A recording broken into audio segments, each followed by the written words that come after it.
All right, let's start the show. Howdy, y'all. Andy here, and welcome to another episode of King's Comics and the first official episode of King's Comics, the podcast. Last week was episode 0, so to speak. It was kind of a play test where Austin was showing me how to conduct my own live stream. This is my man Austin, by the way, my Star Wars specialist and fellow YouTuber. That being said, on today's episode, we are going to talk about Spider-Man, Spider-Man 3, the announcements that have come out of that, as well as all the Disney announcements, the Disney Plus announcements, I guess, that have come out, or the Disney Investor, there we go, announcements. Actually, before all that, guys, we have the Talkalorian podcast. Usually it goes on during this hour. That's 12 p.m. Central on Saturdays, but our buddy Ren, love you, man, if you're out there, our buddy Ren is out doing things, carrying out tasks. So we moved that back to tomorrow. That's Sunday, December 20th at 12 p.m. Central. Please check it out. It'll be covering the final episode. That being said, Austin, what are your thoughts if you want to start us off on on your thoughts on Spider-Man or just your thoughts on the overall Disney investor meeting? Man, I guess when it comes to the investor meeting, it was a lot to take in. Like, Yep. not even just Star Wars, but Marvel especially. Like, there were so many shows, and I think there's 5 or 6 movies they announced or something like that. I think it was, because we're going to be getting the Fantastic Four from John Watts, the guy who's doing the Spider-Man movies, which I know a lot of people are excited about. Oh, heck yeah. You're getting Ant-Man and the Wasp: Quantumania. So that one will be interesting, especially the recasting of Cassie Lang with Catherine Newton, I believe her name is. Yeah, because they're doing that to just because of the time skip in Endgame, right? Well, I don't know exactly why they're recasting her.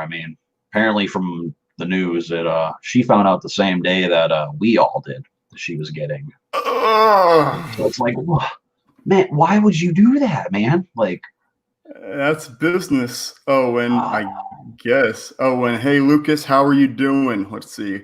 Lucas Show asks, how are you? Whoops, there we go. How are you?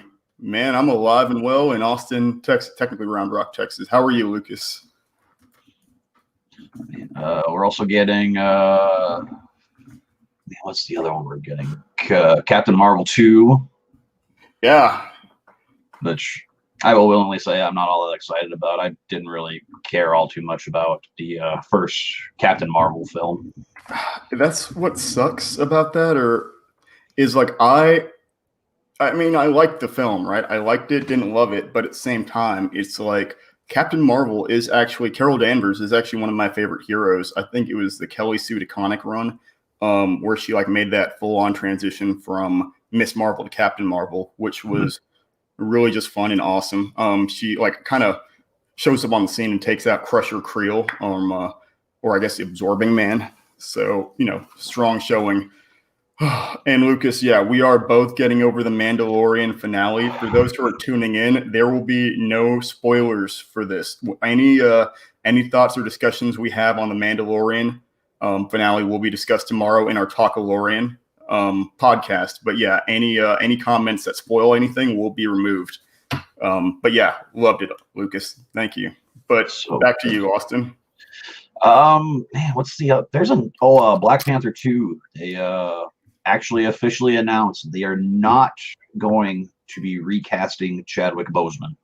Yeah, I think that's respectful. It still is unfortunate because I want to see how they navigate around that.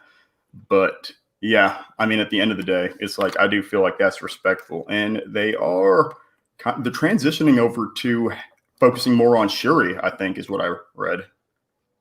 I think that was the talks at first, but I think from the sounds of it, the director and writer Ryan Coolidge he has to rewrite the entire script now. Yeah, because obviously, how we doing? Obviously, he wrote the script even before Chadwick passed away, which of course we kind of just came out of nowhere, unfortunately. So yeah, dude really brought it with the role. I have to admit that I am not incredibly familiar with Chadwick Boseman's acting career. All I know is that Black Panther as a hero was amazing. Like watching that movie. I can get into the whole representation aspect of everything, right? But at the same time, just Black Panther, since the Ta-Nehisi Coates run, really came into the spotlight as one of my favorite Marvel heroes. I was going to say villain, but yeah, Marvel heroes. But I mean, Shuri has been the Black Panther in the comics, so it is definitely a possibility. See, I think that would be the smarter choice to do. I know a lot of people to comics, so it is definitely a possibility. Really want what's his name now? Michael B. Jordan. They all want him to come back and be the new Black Panther. Yeah, but I mean, and that's technically possible. I mean, you rewrote the timeline and he already died, and there's a lot of ways that could technically work. Oh yeah, Lucas, thank you. Maybe maybe Chadwick is Chadwick, get on up, and I think it's 23, or I forget. Wow, I should remember this, but yeah, there's a bit of a backlog of Chadwick Boseman films I need to watch too. And hey, the review cave. You know what, my bad. I need to get back to you on a lot of stuff. Quarantine has really messed up my communications, I'll be honest, or I've let it mess up my communications. So I still want to collab with you on some manga and anime stuff, like we talked about last night.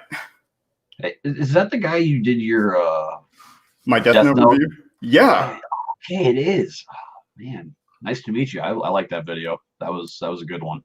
Yeah, so that is the review cave, y'all. Dude is, if y'all think I know a lot about comics, then this dude knows just as much, if not more, about manga and anime. Please check him out. I'll probably I think he was featured in my sidebar on my channel. So please check out the review cave. Mad respect, and please, of course, check out my man Austin. Thank you, man. Man, movie-wise though, I feel like that's it. But, well, obviously Spider-Man 3, but we're gonna be definitely getting into that here in a little while. But man, all the shows. I mean, they showed the first trailer. Well, I guess not the first trailer, the final trailer for WandaVision. Yeah, it's so interesting. I mean, after I've got complete faith in anything Marvel wants to do or Disney wants to do show-wise, after seeing the production quality and story quality of The Mandalorian, just every aspect of care that went into producing The Mandalorian, I cannot wait to see what they do with the TV shows. I mean, shoot, they could make a 3D Man TV show. They could make a D-Man, which is like knockoff Wolverine. They could basically make any character a TV show, and I think I'd be bought into it. I'm very lukewarm on WandaVision. It just looks a little. I know a lot of people are like, "Yeah, I like it when Marvel gets weird." But for me, it gets to be a little much. Like, yeah, well, I think there's like a personal opinion, hot take, whatever you want to call it. I think there's a difference between when it gets weird and when it gets kind of quote unquote Marvelized. Like they've really pushed a lot of comedy in the previous movies, which has been hit or miss with me, because it's like I still want kind of the gravity of it. Like I felt like Black Panther was a nice mix of that, of like a lot of action, some like really dark and serious tones with the nature of T'Challa being king, and fighting M'Baku. Well, not M'Baku, sorry, but Michael B. Jordan's character. Wow, I just blanked. Killmonger. Thank you, Killmonger. Can't believe I forgot that.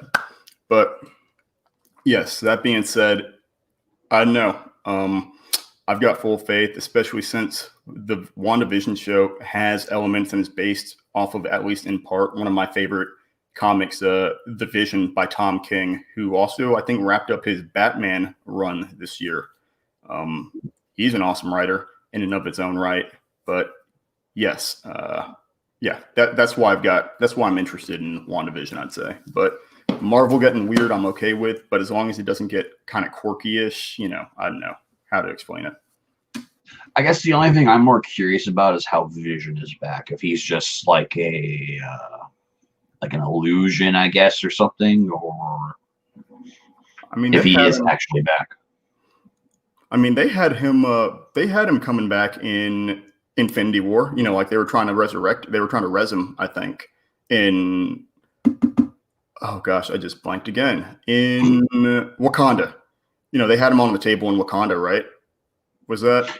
Oh, they were trying to remove the what stone is it again? The Mind Stone. Oh, that's right. That's what it was. So I think based on that, they could definitely they kept his body and could be like repairing it. But yeah, the AI was so complex for Vision. That's a really good point. I didn't think about how that'd be possible. But if they bring in Wanda's full on magic powers, right, then it is possible for all intents and purposes that she could res Vision in some way. So I don't know.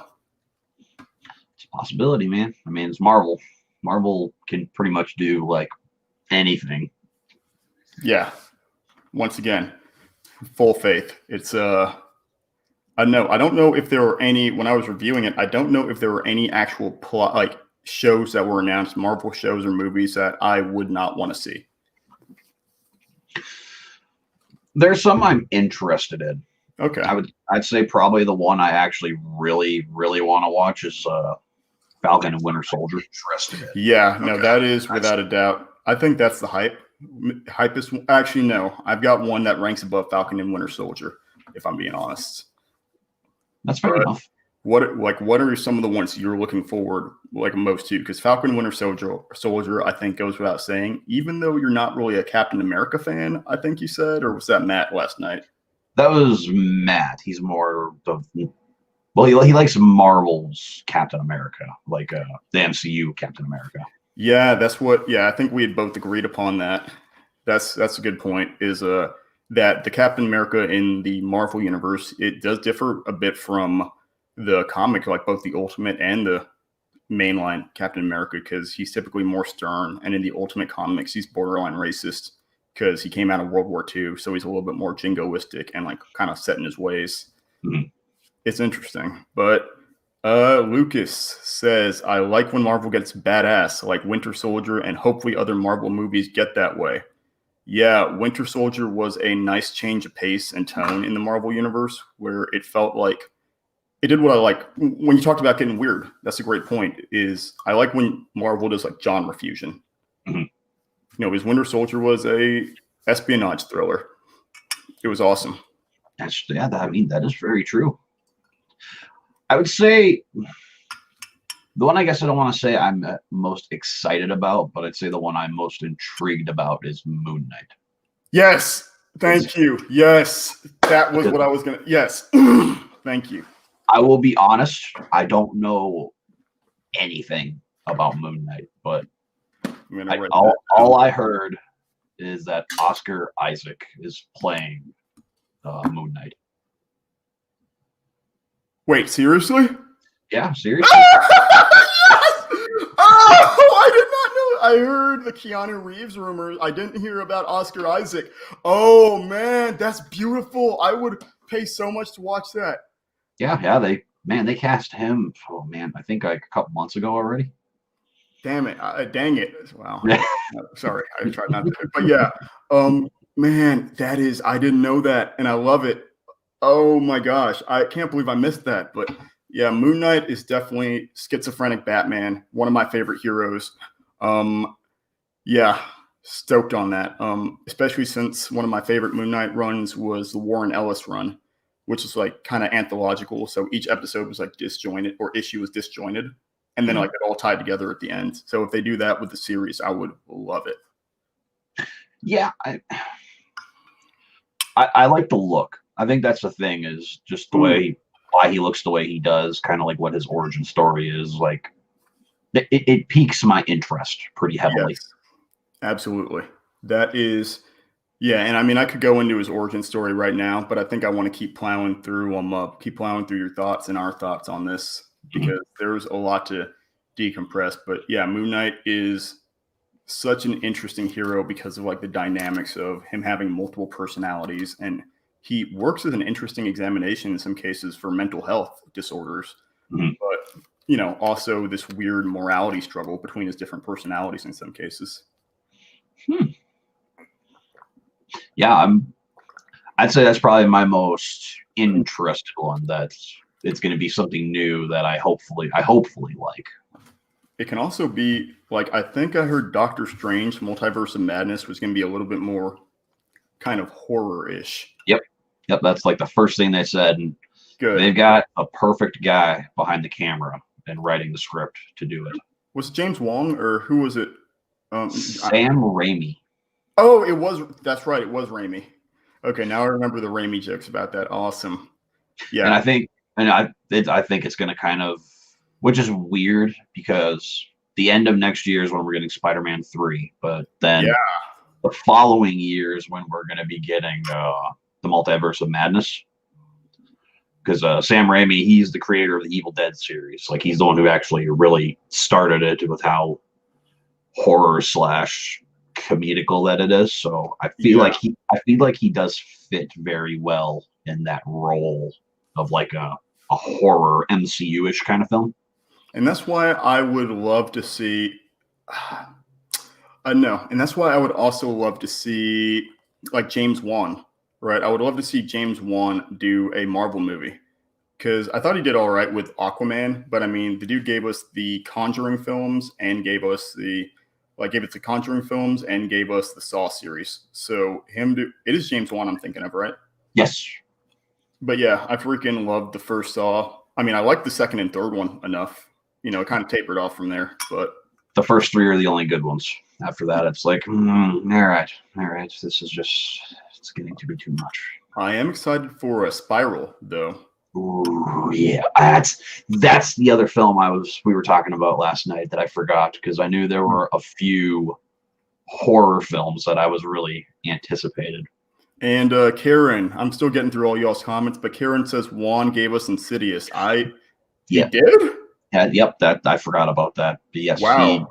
He gave us that series too. Wow, dude is a freaking horror legend then. Like some of the best horror movies have come out in years. This is going to be a hot take, but I would also like to see here we go. I would like to see Jordan Peele help out with maybe direct a Marvel episode. Like if even just direct an episode, I would like to see so many like different writers or different directors come in. Just because, like I said, I definitely want either Jordan Peele directing or writing a horror episode or show or movie or a comedic one. Like he can do both. So like him and Jordan Peele and Michael Keegan, I think I would love to see Key and Peele led. I don't know. That's a weird take, but man, one of my dream, like whether it's a movie or whether it's a show that I want to see is an R-rated Marvel Zombies film. Yeah, and that kind of leads us into let's see, let me find it. Lucas said, "What about the What If animated series?" So I don't know where that's going to go in its entirety, but I think Marvel Zombies was announced as one of the episodes or something they were going to explore in that series. Yeah, I think it's something like that. The only ones that I really kind of know we're going to be getting out of that is what if Peggy Carter became Captain America instead of Steve Rogers? Yeah, and what Iron Man or what if oh gosh, Iron Man became a Guardian of the Galaxy or there's something. It was something with Iron Man. That's the other one that I know about, but yeah, I keep losing track of all the show announcements. It's insane that we're getting shows and movies. Well, I just watched Ren's podcast yesterday that he does, and I'm glad I did because I didn't know about like 70% of them. Really? Yeah. So I'm glad I watched that to get prepped for this one because the other ones we're getting is a Guardians of the Galaxy holiday special. Oh, perfect. So, yep, Lucas, that's what it was. If Star-Lord was mixed with Black Panther. Beautiful. But they are doing a Guardians of the Galaxy holiday special? Yep.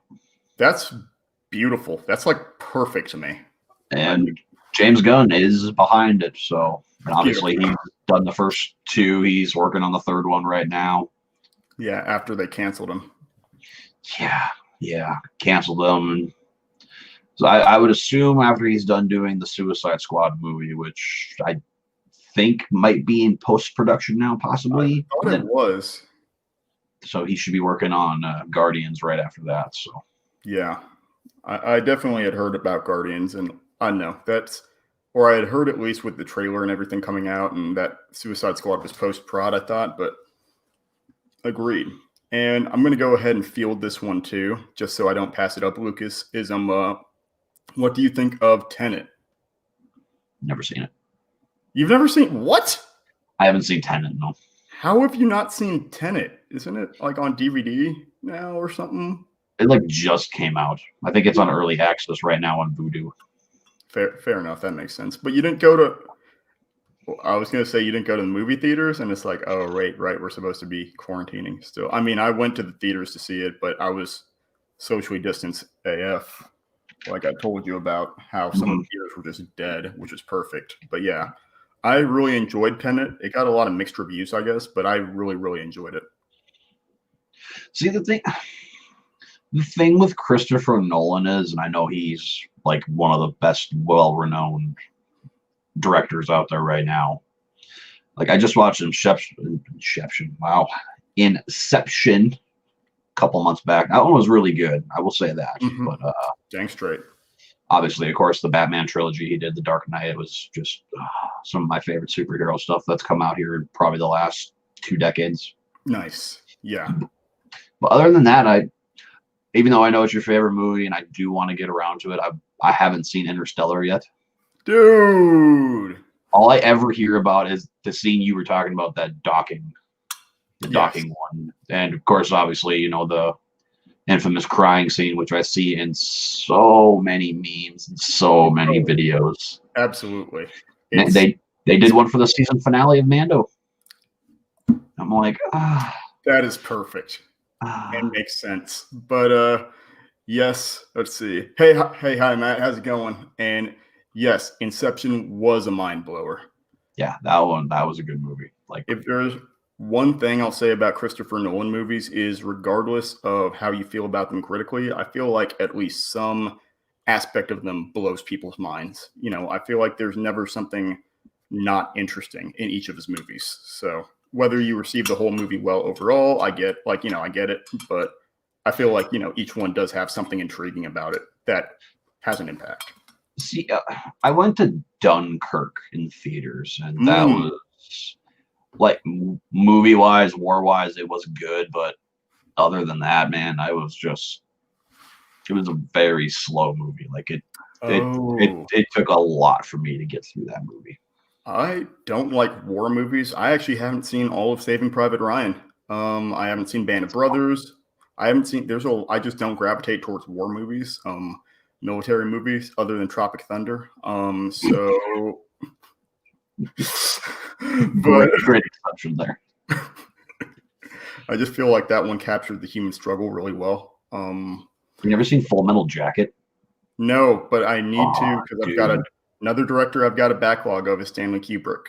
I loved, actually, there are two Inglourious Bastards. Yep, that does count as a war movie. I'll give you that. Loved Inglourious Bastards after you get through the first 20 minutes of it. That's a slow burn as well. You got to commit to Inglourious Bastards. I've watched that movie once, and it's been probably 10 years since I've seen it.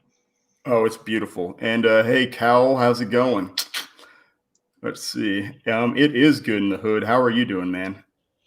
It's very good, man. It's such a great time to be a nerd. But I'm not going to say I loved, I know I really, really liked and appreciated Dunkirk. And once again, I don't like war movies, but I thought the way that Christopher Nolan told it justified a lot of the characters, or humanized them, you know, so that it did give them rationale, rationalize them, maybe not justify their actions, but you could at least, you know, no one really was the villain in their own story, and it didn't feel like they were the villain or portrayed that way. So I like that. If I could suggest 3, maybe 4 war movies for you to watch. Oh boy. I mean, even though I know you said you couldn't get through it, man, I highly suggest Saving Private Ryan. Like, it is such a great film, especially Tom Hanks, man. He's one of the best actors ever of all time. Another one is Fury. It's got Brad Pitt, Shia LaBeouf, and John Bernthal in it. John Bernthal. Oh yeah. The other one is I was about to say Saving Private Ryan again. Full Metal Jacket. Like the first 45 minutes, man, when they're at boot camp is amazing. And that's actually something. Actually, I don't want to What's the 4? You said 4, right? Yeah, We Are Soldiers. That's got Mel Gibson in it. Let's see. We Are Soldiers. Boom. Okay, those are my 4. God dang it! How come I keep getting I was more about to say, movies? man. How many notes you got on your desk? Let's see. Why does it matter? Oh, I don't know. I'm just Yeah, curious. this is Seems like you're writing. Seems like you're writing stuff down every time we have a podcast. Yep. It's well, it's funny because I also work. This is like my workstation and my YouTube station. So there's sometimes I straight up get notes mixed up. So it's like I can be on a conference call looking for something, and it's like, oh yeah, Moon Knight is Mark Spec. Oh, my bad. Let me get those metrics. That's awesome. But yeah, no. Christopher Nolan is great. Let's see. Lucas said, I'm very excited for Bad Batch, knowing how good Clone Wars Season 7 was. Is Bad Batch going to be animated or is that live action? Animated. Okay, nice. Perfect. Do we know what stuff? Have there been, once again, I'm behind on a lot of stuff. Have there been any demo, not trailers, but have there been any like screen caps, I guess, images of what it's going to look like, the animation style? There is a trailer for it. Okay, there is. Wow. Like I said, I am behind on so much stuff. You'll be excited for it, Andy, because Fennec's going to be in it. Woo! Let's freaking go.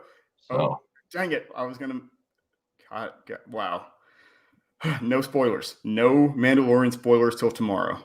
Yeah, and exactly. Another Star Wars thing, as Lucas says, are you guys excited for Lego Star Wars, the complete saga video game, all the movies in one nostalgic Lego game? There we go. Yeah. Wow, that's a mouthful. I cannot wait. Yeah, it's actually funny, Lucas, that you mentioned that because I've talked about, I'm not the biggest Star Wars nerd. Out of like Star Wars and Star Trek, I favor Star Wars, especially with The Mandalorian, but my favorite sci-fi series of all time or space opera series is still Mass Effect, the Mass Effect video games. So it's funny that Lucas mentions that because the Mass Effect games are also getting a remaster for current and next gen consoles finally. So really, and a new installation. Like they're making a new one, which is great because Andromeda was just okay. Like played like maybe a dozen hours, 12 hours of it or something, and felt like I wasn't missing out on much.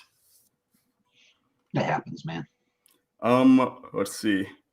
Nerd pride. What color should our flag be, Matt? That's a great question. I love red or crimson or maroon. Hey, what? Aggie pride. And let's see. What color should our flag be, Austin, as nerds? Man. I mean, personally, I'm a fan of green, but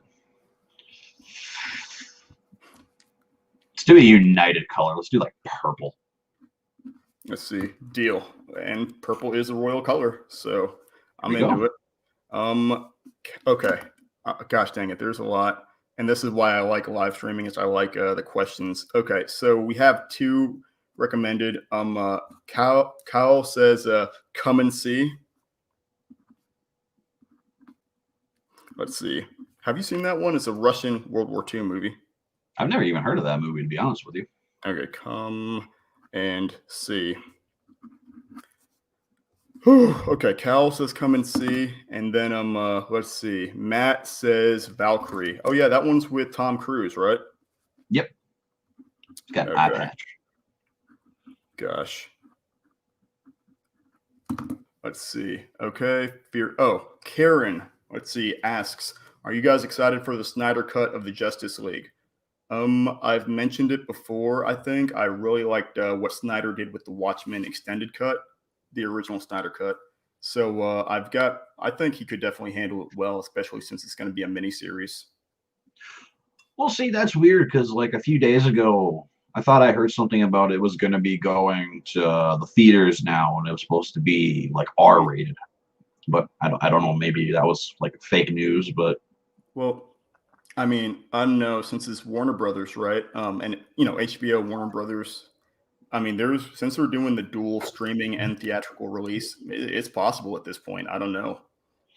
Because there's talks apparently Batman's going to drop an F-bomb here and there. Oh, yeah, that makes sense. Like, all right. I can live with that. especially if you've read All-Star Batman by Frank Miller, and I think some of the Batman Black Label comics. I would say overall, it's the same way with me, man. Like I'm intrigued. Like, yeah, unpopular opinion, I was one of the few people who actually didn't really mind the Justice League film that we got from Joss Whedon. nope. But I mean, at the same time, though, I do want to see what Snyder's like vision was for this film. Yeah, that's my main thing. Is there was so much drama happening, not just unavoidable drama, right? I mean, and some production, personal drama, like personal life drama for Snyder. Mhm. So there was definitely a lot of chaos surrounding that movie. So getting to see him, I think it offers a chance for redemption, and to see his like initial vision, because there was so much cut out of that movie. And maybe they use this as a better segue to introduce Green Lantern. Like, I don't know. Yeah, did they reference him in that film? I want to say they did. Yes. Yeah, because I think like one of the scenes or some of the scenes were of Green Lanterns, like them like fighting Apocalypse, fighting Green Lanterns. I thought maybe I forget. Oh yeah. I mean, not Apocalypse. Darkseid. That's Marvel. Thank you. Yeah, Darkseid. Yeah, he was fighting all the Green Lanterns, all the what do they call Amazons? Those things. Yep. All the other people. And Cal, back to war movies, says foreign war movies are often the best. I've got mixed feelings about that, like yay and nay, because it definitely depends on what kind of perspective you're telling it from. But yes, I feel like I'm so used to like American perspectives on war movies that seeing foreign war movies and foreign movies in general is always refreshing. That's not to dismiss them. That's like to say that like I agree, but I forgot what I was saying. Either way, good call, Cal. I've been a huge fan of Korean horror films lately, man. My girlfriend Lena is, honey, if you're out there, I love you.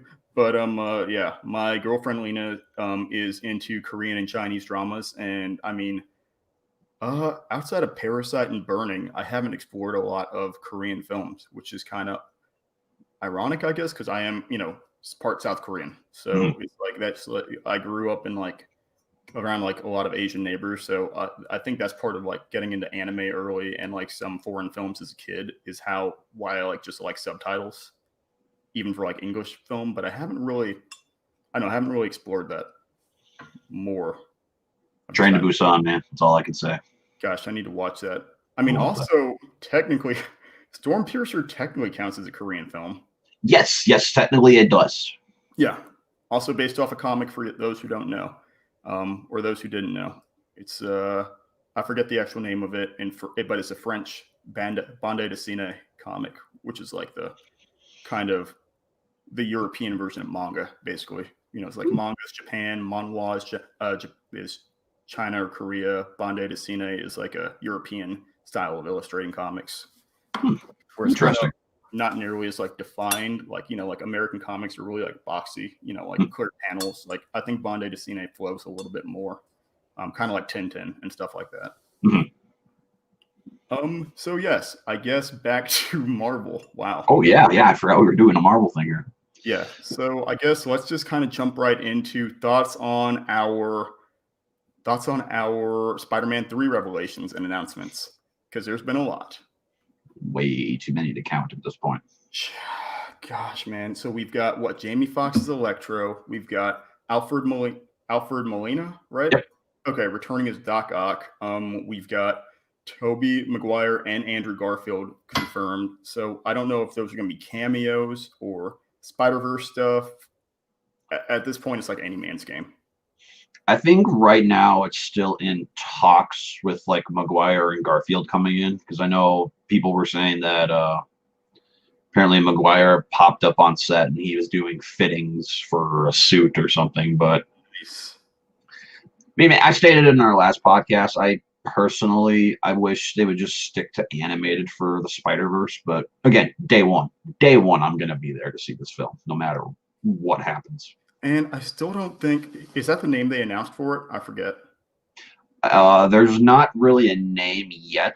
Because people keep talking about it being a potential Spider-Verse. I don't really think it's going to be Spider-Verse. I think there's a potential that maybe Andrew Garfield and Tobey Maguire, maybe it's a fake out where they're actually being filmed for like Doctor Strange Multiverse of Madness, maybe as like a segue into that's the after credit scene is they pop up because it ties into Multiverse of Madness, that things are getting crazy. I don't know. And that's where it comes from, that you get a live action movie, quote unquote, after Spider-Man 3 or, live action Spider-Verse, which I think would be more poetic, or that would be the way I would want to see it done.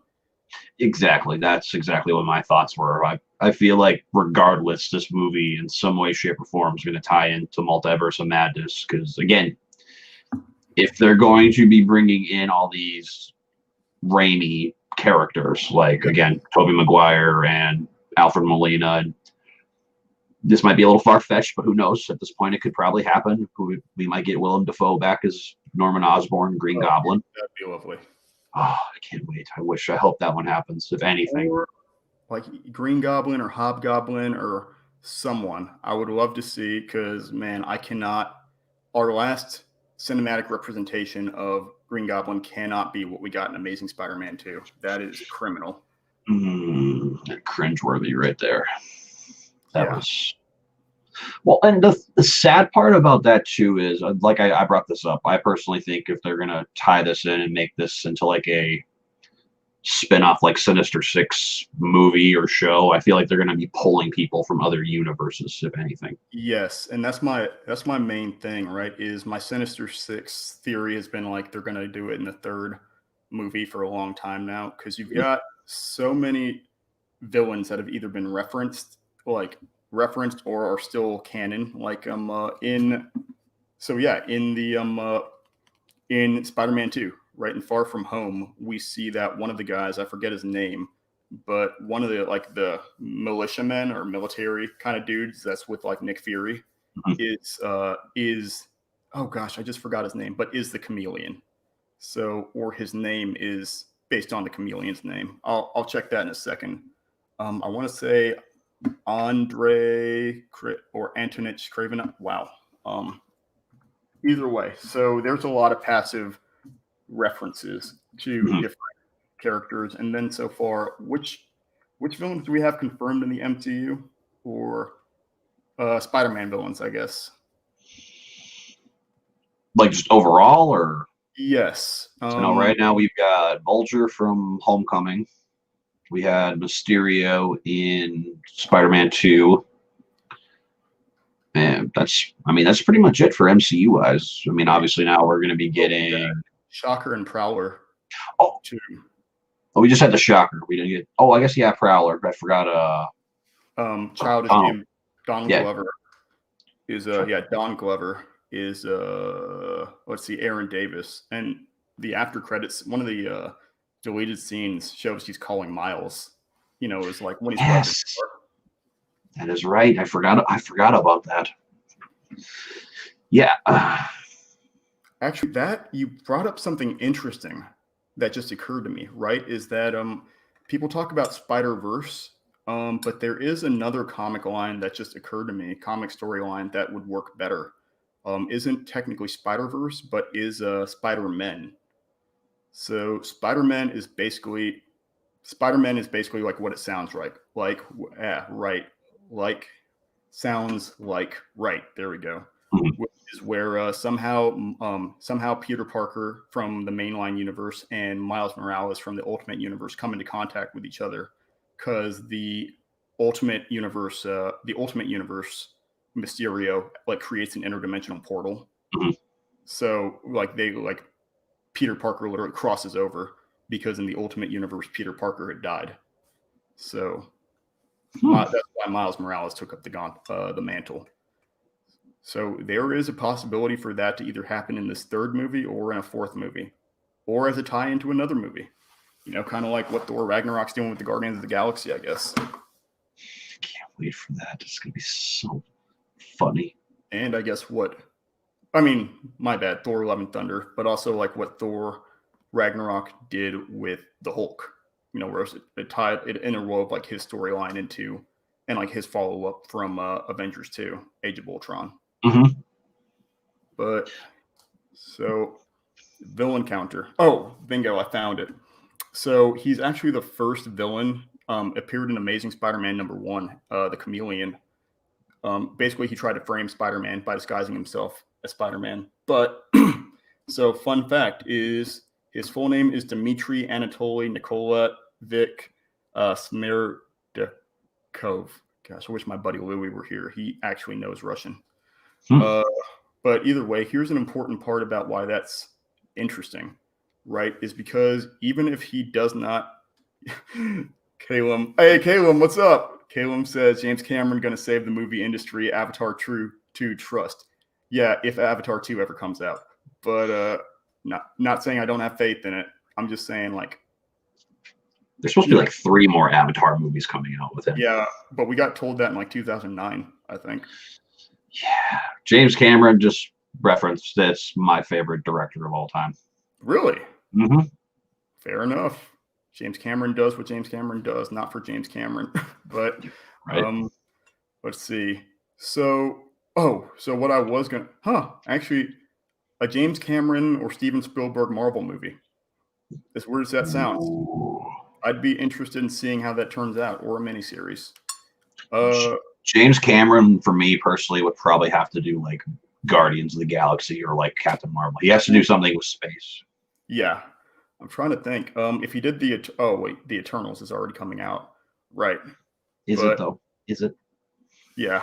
So Caleb, I get that. Is respect. James Cameron trust going to save the movie industry, and then never underestimate the GOAT, James Cameron. What's the last movie he came out with?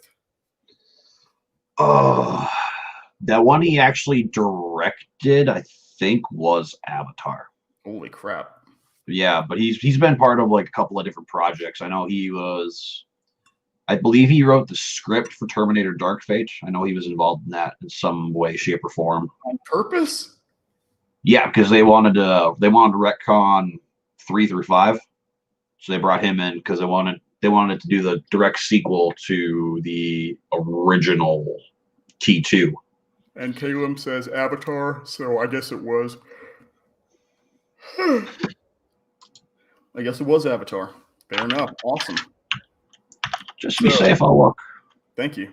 So yeah, the reason why I brought up Dmitry is I noticed this when they mentioned his name, or Dmitry Anatoly, when they mentioned his name in the movie, is that anybody got any thoughts on who Dmitry Anatoly is? Even if he's an ally, to Spider-Man and S.H.I.E.L.D., what remains of S.H.I.E.L.D. in the movie, Dmitry Anatoly is the half-brother of Kraven the Hunter.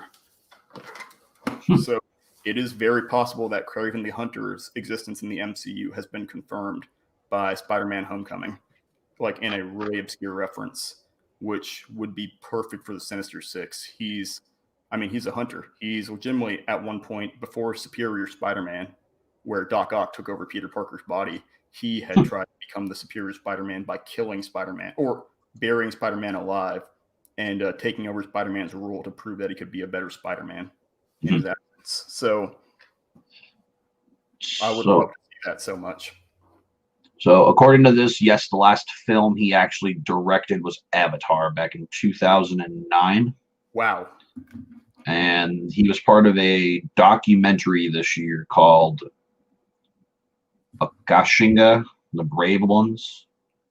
What was that about? Like part of it, not directed it? Like kind of like in a role? Or, well, you said documentary, so. The women of Akashinga were recruited by Australian conservatist Damien Mander. Interesting. Yeah, the last film besides this one that he was a part of, he was credited for Terminator Dark Fate. All right, fair enough. Man, he's such a wasted talent, man. Like, you think James Cameron is a waste of talent? No, I don't mean it like that, but like, okay. Just think of all the different films he could have made between 2009 until I think it's 2022 is when the next Avatar movie comes out. Allegedly, yeah.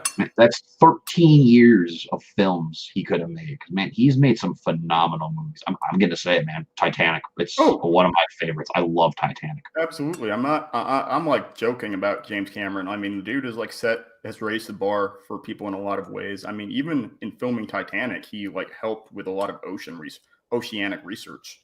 Like, oh yeah, he's actually gone down to the Titanic and did his yeah. research and looked at it and did a bunch of filming for the film. And man, And I he's mean, done. that was like one of the contingencies and reasons why he filmed and agreed to film Titanic, was so that he could actually explore the Titanic wreckage.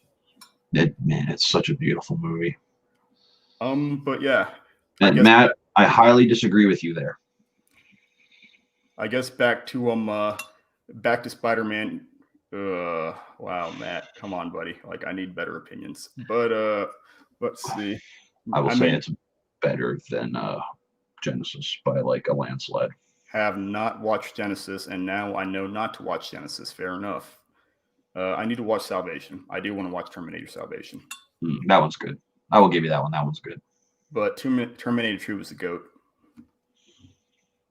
Mine's the first Terminator. Man, let's see. Hear me out, but Titanic is secretly a Terminator movie. Oh, beautiful. I'm just curious. Was the iceberg a Terminator the whole time? I mean, because highest kill count confirmed in the James Cameron Terminator universe. But wait, who directed the first Terminator? James Cameron. Oh, whoa. Okay, I can't believe I didn't know that. That's amazing. All right. So yes, back to Spider-Man. I guess to wrap up is, I definitely think we're going to see Sinister Six in this next movie, because I don't think that Green Goblin was part of the original Sinister Six lineup. So he could be introduced, or he could be alluded to for the third movie. Like, oh, we all messed up, but now you have my backing or something. But I mean, they know who Spider-Man is. He's going to be on the run. So, see, man, I'm as soon as the end of that movie, I came up with like my own like version of Spider-Man 3. If this whole like Disney Sony deal didn't go through, like to write him off from words hurt today, MCU. So like I would have the Chameleon in there. I'd have him being like dressed up as whoever, but I'd have him be working with Nick Fury, because like the government would have to hire him, and what's his name? And plus General Ross. Oh, Thunderbolt Ross. Thaddeus Thunderbolt Ross, baby, aka Red Hulk. I did not know that. Yeah. So Red Hulk, I'd love to see that. And then who can absorb energy? Let's see. I think can literally, and is like, does not quote unquote Hulk out when he becomes the Hulk. He still retains his persona, like his personality in Hulk form, which is, dangerous, because he's got more competency and intelligence and tactical acumen than the Hulk does. So he's kind of like Professor Hulk in a sense, then. Yeah, exactly. Kind of like Gray Hulk or Professor Hulk. Yeah. Yeah, but we're not. Well, it depends on the iteration of Gray Hulk. But yes, like Professor Hulk, except still very much Hulk level power. But general, military genius level intellect, tactical intellect. So which probably almost takes him out. I think he was created by Jeff Leb, who is a huge huge name in the comic book industry. Gave us Batman: The Long Halloween, which was an inspiration for The Dark Knight in terms of it establishing the working relationship between Harvey Dent, Jim Gordon, and Batman. But yeah, he's done a lot for a lot of comics. In fact, he created one of the newest iterations of Nova, Sam Alexander, as kind of a tribute to his son who had passed away. So it was. Let's see. You guys game? Let's see. Wait. Yes, sir. Wait, we game for what? Crap, what'd I miss? Oh, wait, game. Oh, yeah, like boom, boom, boom, boom, boom. Had to, I'll follow up on that in a second, Caleb. Thank you, because I think it was Lucas who had kind of alluded to that with what's your favorite game? Mine is Crash Bandicoot and Cuphead. So Lucas and Caleb will kind of respond to that in a second. Thank you for stirring up the pot, Matt, with Terminator, with Titanic apparently being a Terminator movie. Any closing thoughts on the Spider-Man announcements, or where you think Spider-Man is going? as a franchise, as a hero, like it's in the MCU and Sonyverse even. I mean, I feel like they're obviously doing a lot more with like Spider-Man universe in general, because I mean, we're getting the Morbius standalone film, we're getting Venom versus Carnage. Yep. We're getting Spider-Verse 2 in 2022, I believe it is. So yeah. And I mean, when it comes to the MCU, man, I mean, I feel like they're going to keep Spider-Man around for a while. I feel like he's going to be one of the big players in the future of the MCU.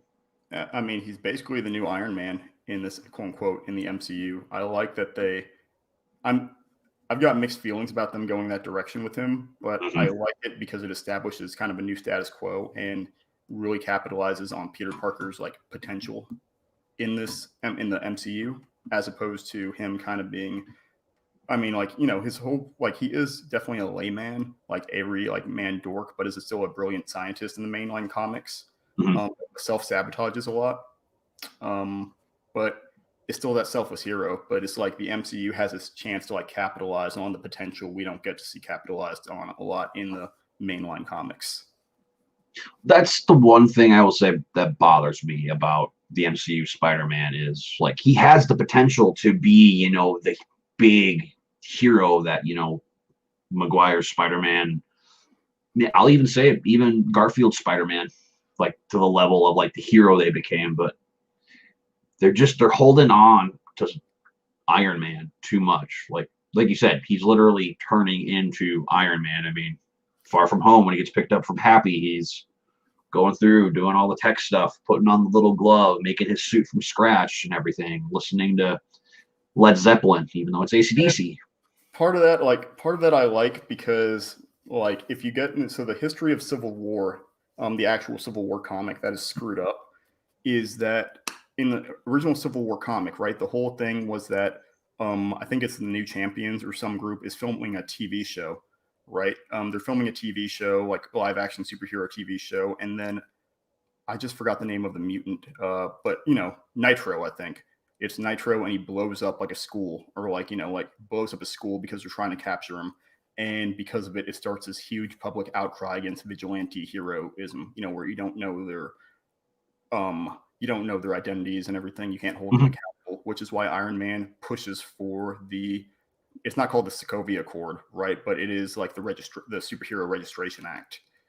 So that's a huge pushing point. Then Captain America is very against it, obviously, because he wants to protect people's friends, families, and loved ones. So he goes underground to oppose Iron Man. But then Iron Man, Tony Stark, it's screwed up because he basically emotionally manipulates Peter Parker. Like, you see the seed sown for this, like building up to it, like throughout like the Avengers run preceding it, because Spider-Man finally becomes an Avenger, and Tony Stark takes him under his wing and like mentors him. It's really awesome. But then you realize that he kind of starts to emotionally manipulate Peter Parker into becoming the show, like, you know, the big name or the biggest, I guess, sponsor. What's the word I'm looking for? Biggest, like, helmer, like head, either way, like a leading role, whatever you want to call it, in the registration movement. Like, he unmasks, and it's a huge deal because it's freaking Spider-Man. Like, New York local legend, hero, like global hero. Like when he unmasks on TV, like in New York, like Iron Man gets him to do it. Like registration rates for heroes skyrocket, which, I mean, is a big thing. Until, I mean, even in like a follow-up comic, like Captain America calls Tony out on it. He's like, you used him. Like, you took advantage of the fact that he needs a father figure, even as a grown man, right? You took advantage of that relationship, and you used him to further your own goals. Like, even if you thought it was right, this was the wrong way to go about it. Because the Civil War comic, that's when he first gets the red and yellow Iron Spider suit, right? Actually, I think that's before the Civil War comic. I forget if it's. I think, yeah, it's either right before, or you're right that it is the Civil War comic. I'm gonna admit that I forget that, but yes, Iron Man does build it for him, which is, you know, what the Iron Spider suit, the Iron Spider, there we go, is based on in the MCU, which is why you've got the Waldos, is what they call them, the antenna that come out. I mean, the arms, I love those. But I wish we got that actual Iron Spider suit. I love using it in the Spider-Man video game. Oh yeah, especially since the capabilities of it in the because I think he bases it in part off of symbiote tech. So it's incredibly responsive, mentally, has a mental link. It can camouflage, so he can have it on underneath his clothes, or can turn it into his everyday clothes. So it's incredibly powerful. But it also acts to show how capable of a scientist Peter Parker is, because you find out that Tony had put a fail once Peter's family and loved ones start getting attacked, because he unmasked, right? They start getting attacked. Mary Jane and Aunt May. He just opposes Tony, and Tony reveals he had put a failsafe in the suit. That would, he put a failsafe in the suit in case this happened. But Peter reveals he already knew that and disabled it. So you're saying that Peter Parker is close to on par with Tony in terms of intelligence, at least in some aspects. Once again, some aspects. He's not nearly at that level, but still enough to be dangerous. Disabled the training wheels protocol. Exactly, basically. But not just training wheels, right? He disabled something that would have literally controlled his body. So, yeah. Wow. That was a rant. All that to say, yes. I like getting to see a more wholesome side of the relationship between Peter and Tony. That is a little bit fanboyish for me, because it kind of sucks when you have two of your favorite heroes, or two heroes that you love, be in such a toxic relationship in the comics, but is beautiful for character progression and plot development. Oh, it's great. I mean, the two Spider-Man movies and the last two Avengers movies, man, I've loved everything that they do with the tone. I like the relationship in general, as a whole. It's great, but like I said, man, for me, that's just what holds Holland back as a great Spider-Man for me. I think it's part of what makes him have the most potential of any Spider-Man for me. Is because it's the first Spider-Man that has a chance, or one of the biggest chances, to be recognized as an actual hero, not just a vigilante. But J. Jonah Jameson, man, showing up at the end of Far From Home is still beautiful, which, was a foreshadow to everything they're doing to bring in all these original actors. Jamie Foxx is Electro. Are you kidding me? I also kind of thought of something else they could maybe do. Because I guess I don't know if you remember, but right before the final battle with Mysterio in Far From Home, that one tech guy takes a USB drive. The only other thing I can think of that maybe happened is maybe that whole thing was fake. That whole announcement and everything, that actually wasn't J. Jonah Jameson. But it's actually Mysterio still as the villain, but he's this big kind of like a virus. I feel like it's more.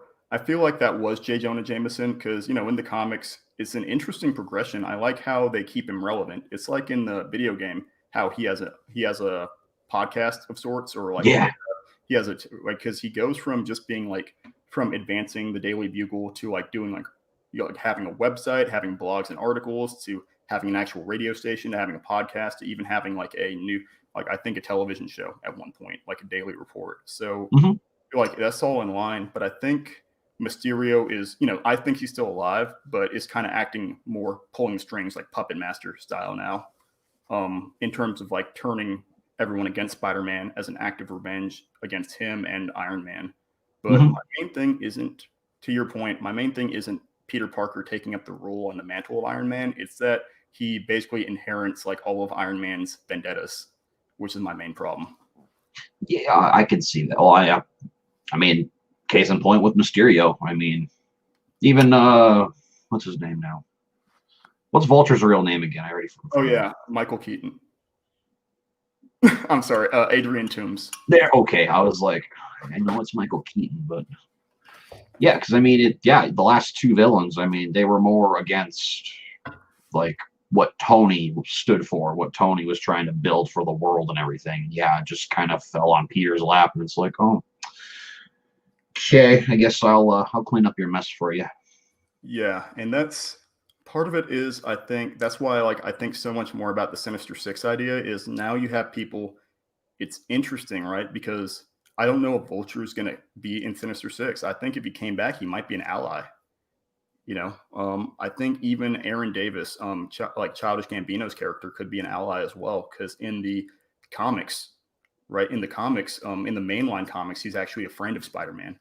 Like to the point of like helping him out, and to the point that when Spider-Man goes global, he pretends to be Spider-Man in New York so that people still see him around and don't think he's gone.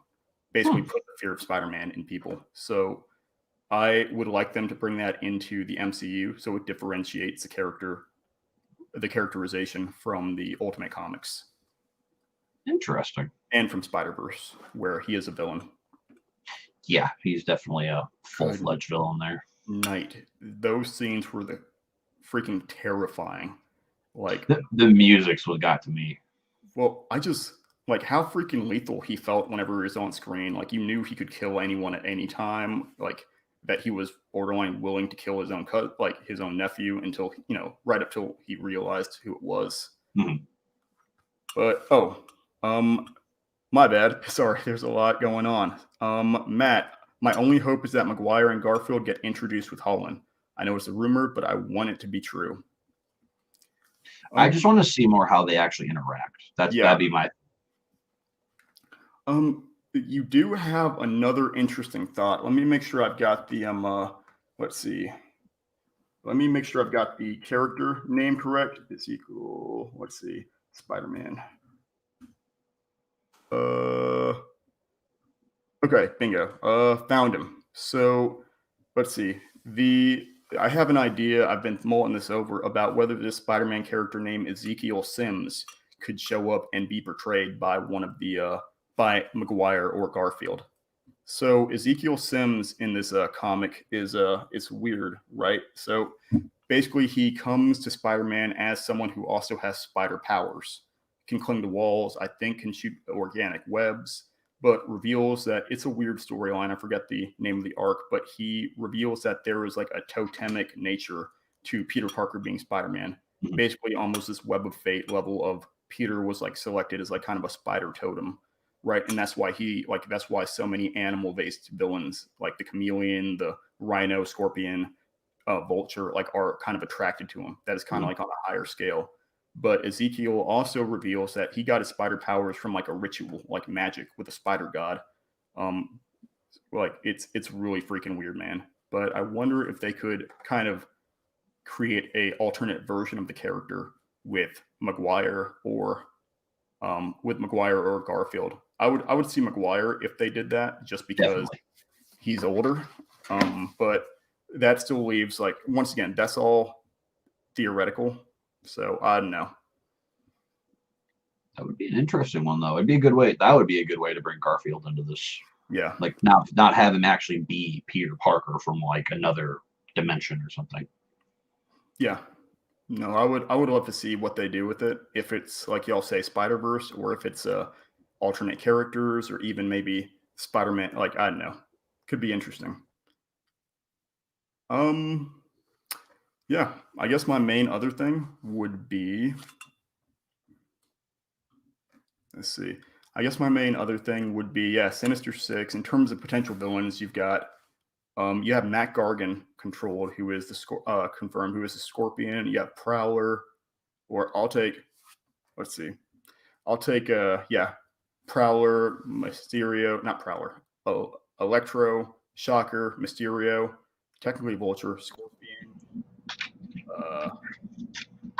Potentially Kraven the Hunter. Mm-hmm. Like, I mean, there's at least 6, and I know I'm missing some, but those are my thoughts. Any closing thoughts on Spider-Man? Because I know we have to go back to discussing some other shows. I think that's pretty much it, man. I'm just, again, like we brought up before, I think we talked about it last podcast. Spider-Man's our favorite superhero of all time. Yeah. He's got some of the best villains. He's got some of the best comic runs out of every single comic run, in my opinion. Next to Batman. I mean, they both got very great comic runs. But no, man, I'm just excited, and I hope we get some more news coming up soon about what we're going to be getting. All right, me too. All right, other shows. What you got for me, Austin? We also have what's another one? Secret Invasion. I think you talked about that. That was a Nick Fury and Talos show. Yeah, that one is a really interesting choice to me. If that one's really interesting to me just because we technically already got the Secret Invasion plot, or in part interwoven into Captain Marvel, right? Is where Skrulls come to Earth and start infiltrating. I mean, the full scale of it is that Skrulls are disguising themselves as superheroes, so you don't know who's a Skrull and who's not, which is scary. Especially since you have the Illuminati, these powerful heroes like Mr.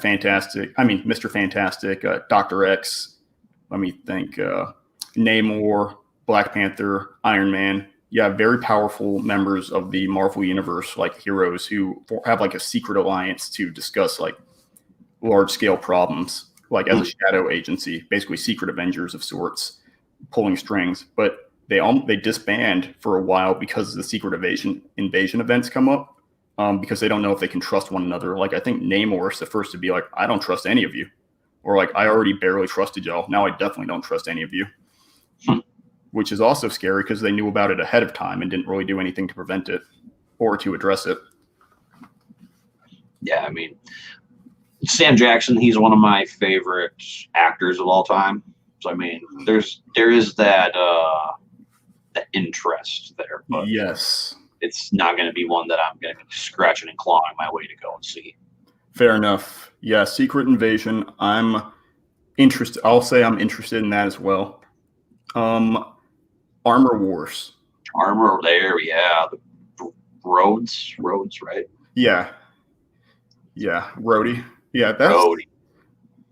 It's very interesting to continue the concept of like a big Iron Man storyline, like like crucial Iron Man storyline back in the day, whereas armors like all either get taken or gain sentience, etc., and like fight against him. Like, so it's interesting to take an Iron Man story and adapt it without Iron Man. Yeah, that's going to be an interesting. That's another one I will say I'm actually really interested to see because Rhodes, man, he needs his time to shine. Like, yeah, a lot of people like Terrence Howard, I believe is his name, the guy who did the first portrayal of Rhodes. I preferred him. I preferred him because I felt like he had more character development, and character moments in the first Iron Man, and then Rhodey had more character moments in the second Iron Man, and then it just kind of thinned out from there. I'll say, man, I like Don Cheadle a lot more as Rhodes. Yeah, I think it's just I wish he had more of a presence and more screen time. Like I like him as Rhodes. He's like a lot more likable, and like he's quippier, which I like, is because that's how his exchanges should be with Iron Man. It's more like kind of friendly. So I like that, but I feel like they didn't build that relationship up before Iron Man passed as much as I wished. Whereas I felt like, well, except for the second movie, like where we kind of get a little bit of the demon in the bottle arc where he's struggling with alcoholism. So, which is nice before they play Robot Rock. Love Daft Punk. Right. There's also another Iron Man related show coming out called Ironheart. Yeah, it's interesting because you have Ironheart and you have Miss Marvel being announced. Two really modern young female heroes. With I think it's Rory Williams. Is it Rory or Riri Williams? I have not actually. I know of the character. I haven't actually read about Ironheart. Or not. I mean, I know of the character and I've read some of her, but I haven't read like any full Ironheart comics. So let's see. Riri Williams. There we go. Yeah, but Riri Williams, young inventor girl who basically creates and/or hacks her own Iron Man armor, is pretty awesome. Hey Luke, how's it going? Let's see. Hello there. Let's see. Hello there, General Kenobi. Yes. Let's see. Actually, I should include that before it's too late. But yes. I'm trying to think of what other series. Like I said, Moon Knight's probably top of my list in terms of movies. I think Spider-Man is top of my list in terms of. Spider-Man top of my list in terms of movies. Moon Knight in terms of shows. Yep, that's exactly where I'm at. Even another movie we never touched on. You brought it up earlier. Thor: Love and Thunder. They finally announced the villain and who's going to be playing the villain. Wait, who was it? God, I'm missing so much information. Gore, I think's his name. Gorr. Oh!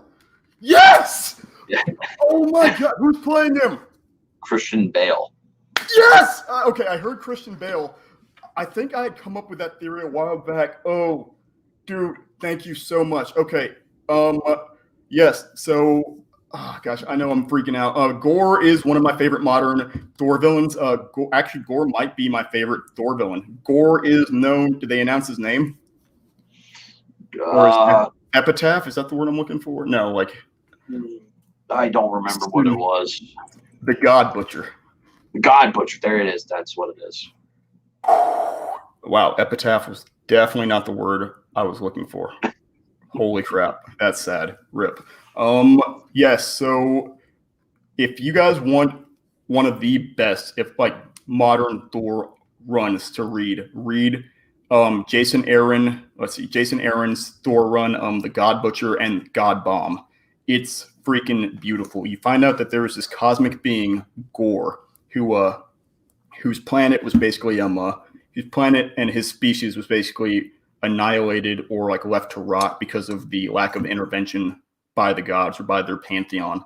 So he comes into contact with this weapon called the Necroblade, which you eventually find out is a symbiote, like way down the line. But he comes into this object called the Necroblade, which basically gives him super cosmic symbiote powers. So he kills all of the gods in his pantheon and then starts going planet to planet, killing every cosmic god he can find. Then you find out that he had encountered Thor in the past, but Thor ends up like staving him off and sending him away. But then he comes back to kick Thor's butt. You find out he is doing all of this to build towards what is known as the God Bomb, which I think is created from like the hearts of dead gods. And he is using it. Nice. And Lucas says SBC has played, Crash Bandicoot. Better go watch that later. Nice. And Rage. Your buddy Ethan is a diehard Crash fan. I'm more of a Spyro fan. Love me some Spyro. Yeah, to that extent, incredible character. Really sad but understandable motivations.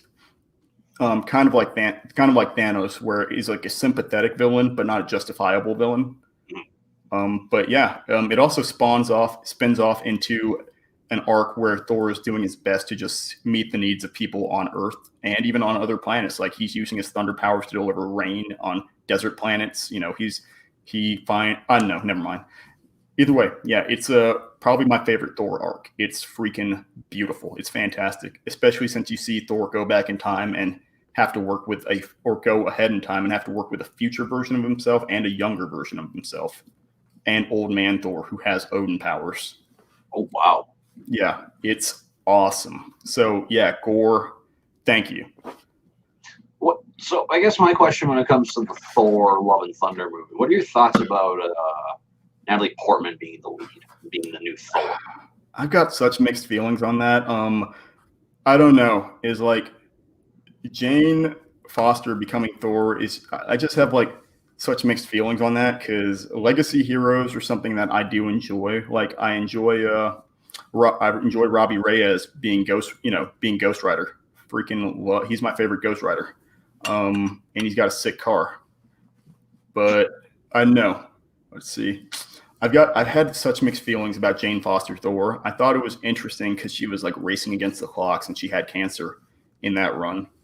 So her Thor powers were basically, when she became Thor, she was basically staving off her cancer, but she was terminal at that point. So it was really cool. But I mean, I'm still always going to go with Thor Odin's son be my favorite Thor, whether fat or jacked. So, Thor Lebowski. How have I not heard that? Beautiful. I think my friend put it best when he said fat Thor is everything to me. Yeah.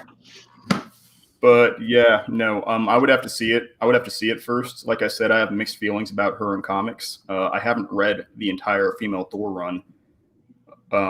Yeah, so once again, Isad Ribic. There we go. That's who the artist of the God Bomb arc was, or God Butcher arc was, and it's all painted and beautiful. So he also does Secret Wars with Jonathan Hickman, which is awesome as well.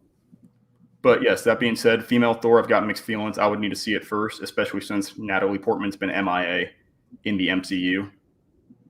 Yeah, she's been gone. Well, I guess she did mildly pop up in Endgame, but I mean, like, did she kind of in reference, right? No, when Thor and Rocket go back to. I don't like Jane Foster. She's bland and boring. And then Matt says Thor Lebowski is my spirit animal. Brilliant. Yes. But yeah, they go back in time, but it's kind of like passing. You know what I mean? It's fleeting. So. Like that actually was her. Like she actually did film that scene. Oh yeah, no, that I knew about because it bleeds into her coming back into the MCU. But she was missing in action for Thor 3, so I feel like we've got a lot of missed character interaction and development with Thor. So, because I don't think she would have fit in that movie, in all honesty. Yeah, that's fair. I know I can agree with that. Yeah, that's a really fair point. Wow.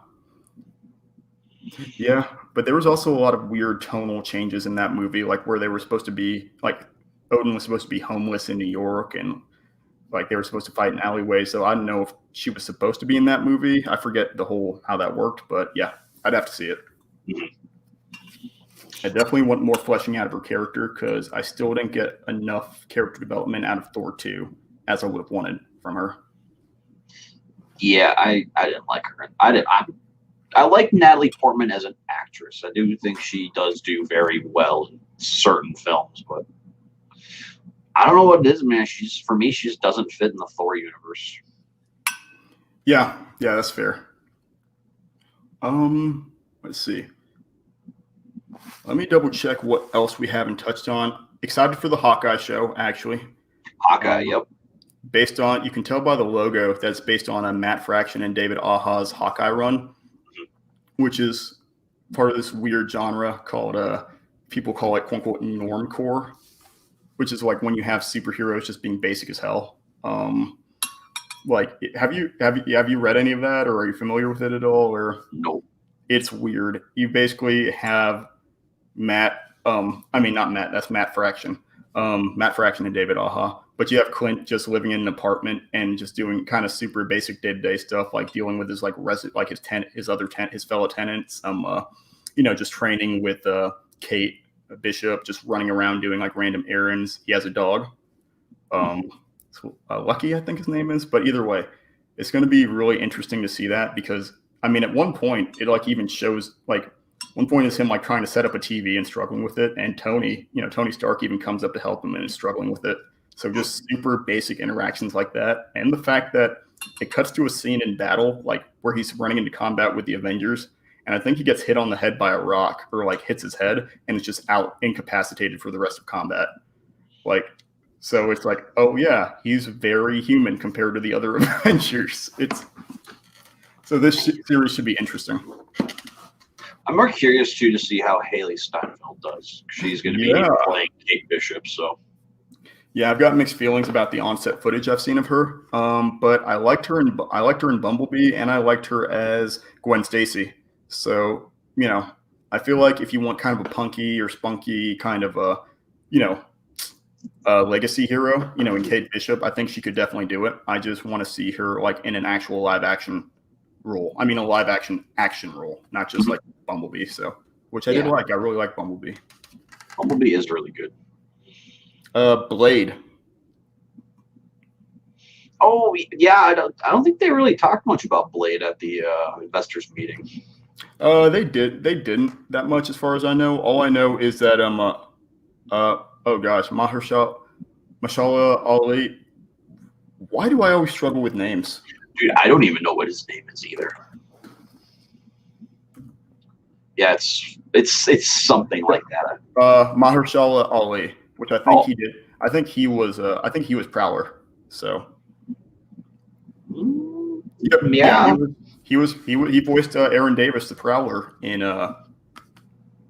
in Spider-Verse. I thought he did really well. I've enjoyed him in everything I've seen him in. I have not seen Moonlight, actually, but he was Boggs in Hunger Games. Let's see. Oh, yeah, duh. He was Cottonmouth in Daredevil, and he was brilliant. So. Then the Netflix show? Whoops, I meant Luke Cage. Cottonmouth. Luke Cage. Yeah, he was brilliant. One of my favorite parts of the show. Interesting. So him as Blade, because I think they were talking about bringing Wesley Snipes back, but him as Blade is one of my most exciting things to look forward to in the MCU. I wonder if they're going to make that R-rated. Yeah, if that and Moon Knight were R-rated, I would be so happy. And it also builds the potential for Dark Avengers, where if you had Blade and Moon Knight, if they bring Punisher back, that could work. But Blade, Moon Knight, even Ghost Rider, if they bring him, just like Supernatural Avengers. I'm trying to think who else, not necessarily Punisher, but he's got the moral compass that would like allow him to kind of ride or die with those guys. But yeah, I would honestly love to see a Dark Avengers too. Because they are bringing Deadpool into the MCU, and he is sticking to be R-rated. So yeah, thank goodness. Gosh, that's beautiful. But yeah, we didn't get any X-Men announcements, I don't think. So no, they haven't touched at all on X-Men at all since New Mutants came out and basically like flopped. Yeah, especially since it was supposed to be a trilogy, right? Maybe. I guess I'm not all too sure. I still haven't even seen New Mutants. Yeah. Yeah. It had so much potential, especially it had some really terrifying elements of it, but they were kind of subverted by just a lot of choppy dialogue. Like, I don't know, choppy dialogue, just like jumps between like scenes and tones. It felt like the movie was like supposed to be different, or like was supposed to be maybe, I don't know, it just felt stunted, like disjointed. Because it was supposed to be more of a horror movie from what I heard.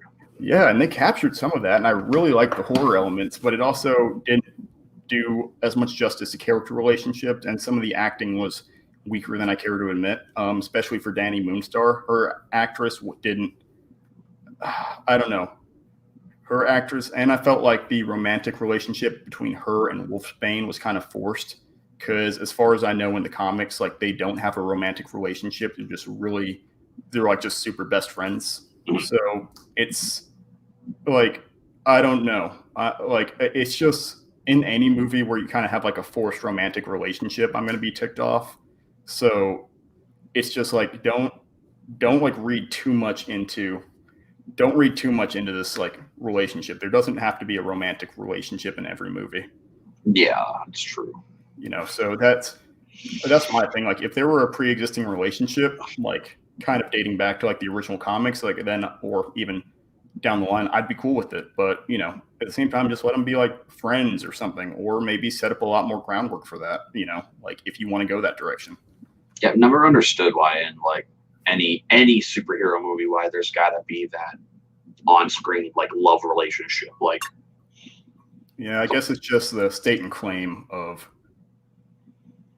you know, just having a hero movie, right? Having an action movie, there's always got to be a love interest or something like that. Mm-hmm. Yeah, that's really all I have for the MCU announcements. I will also bring up that, let's see, before we go into video games, I think, or did you have anything else you wanted to talk about? No, I think that was pretty much it, man. If everybody wants to ask some questions, I'd be game to answer some questions for a while.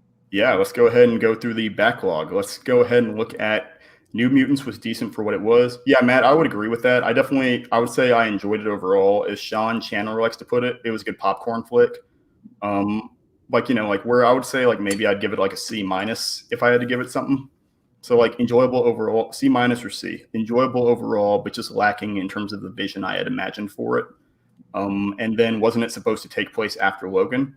I don't know. I actually don't know that, because like a huge part of the Logan, the movie, was that there was basically ethnic culling of mutants over time. So I don't know that you'd have enough mutants in the X-Men universe by the time Logan takes place to have New Mutants take place.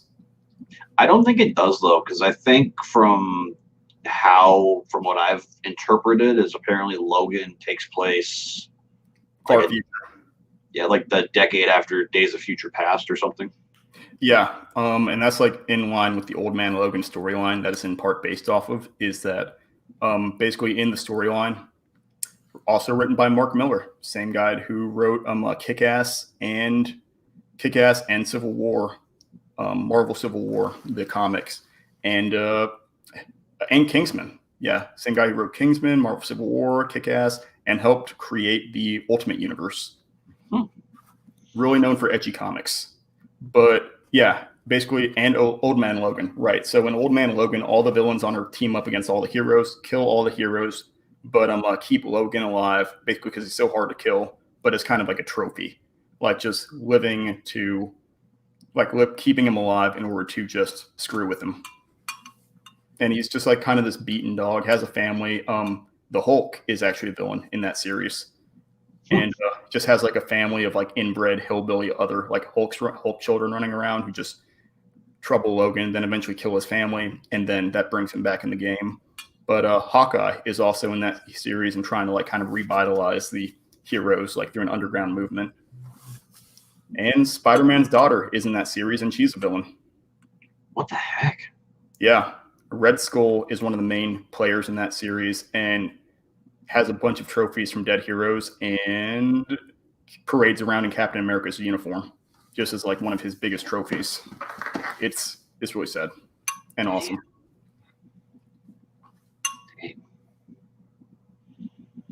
Although Logan does there's a Hulk baby that Logan takes and starts carrying with him Mando style, which is cool. Oh, really? Yeah, I think it's a Hulk baby. So he basically takes it because he's not going to kill a child, which I think he has technically done before in the Uncanny X-Men. Is it Uncanny X-Men or Uncanny X-Force arc by Rick Remender, where he assassinates baby Apocalypse.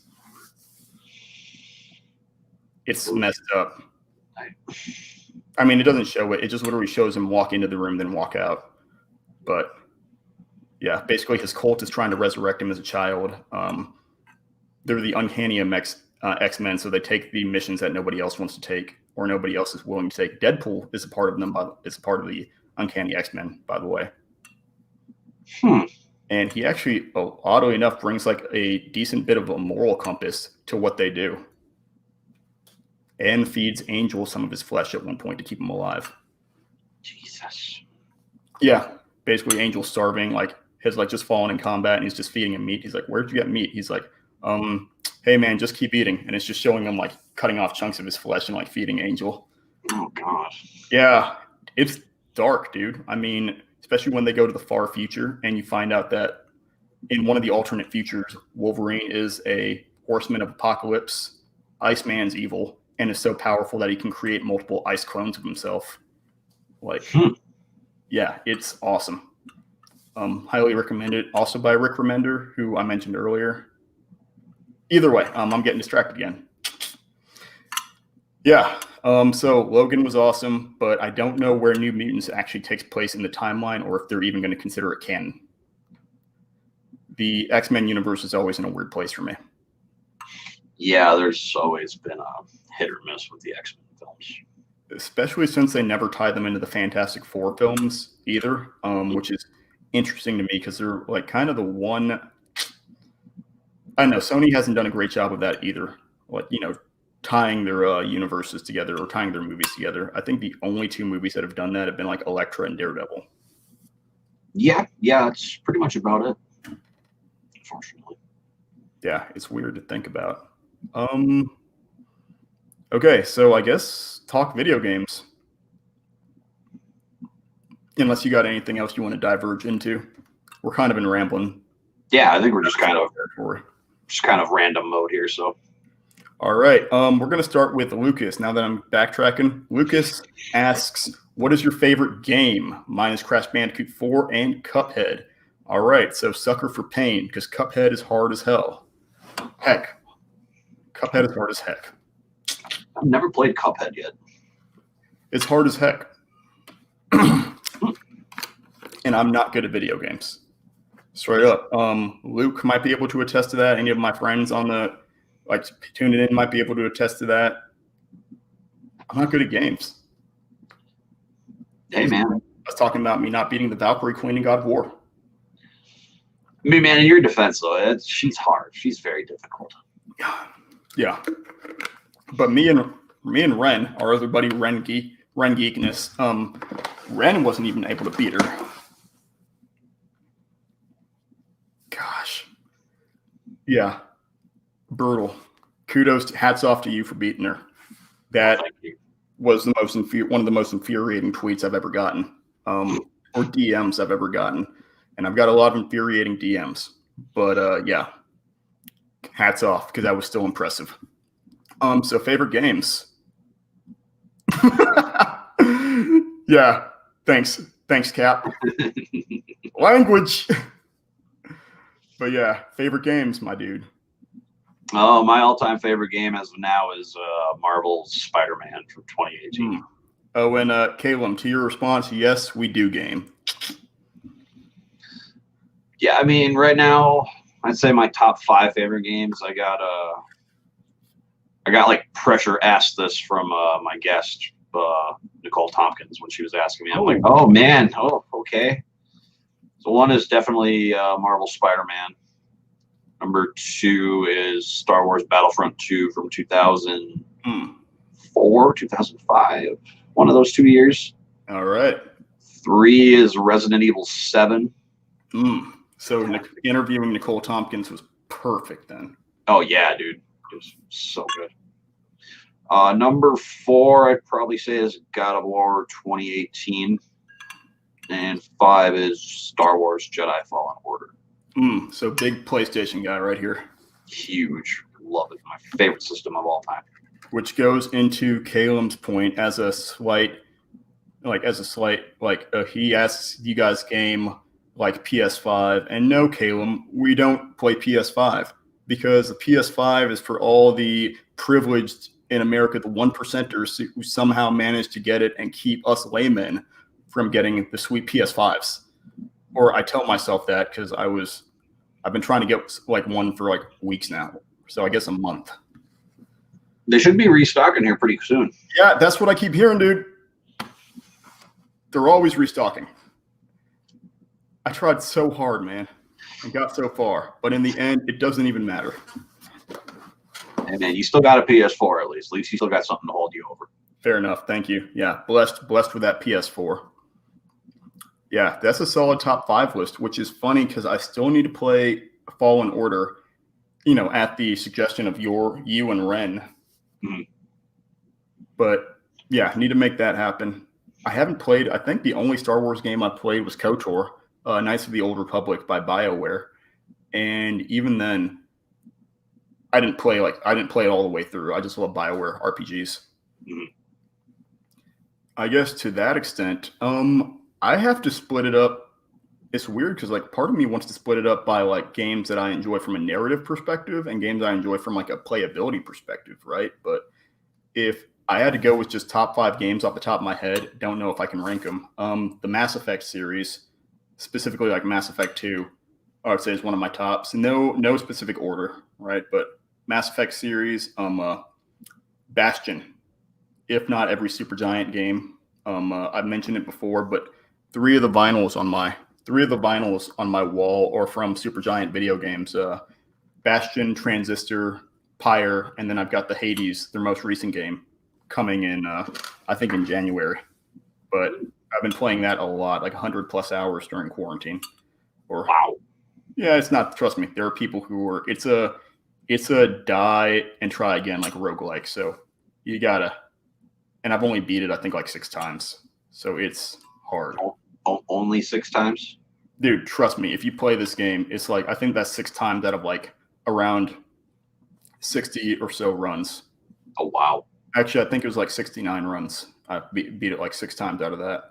So I'd say, yeah, Mass Effect, Bastion, The World Ends With You.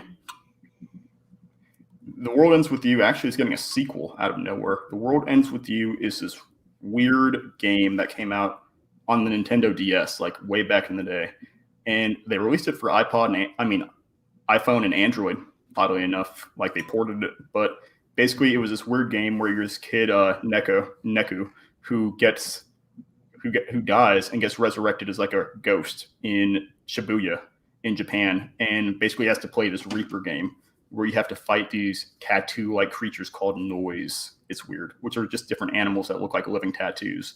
But you have to get a partner, and because you have a partner, you have to fight and control the action on both screens, the top screen and the bottom screen of the Nintendo DS.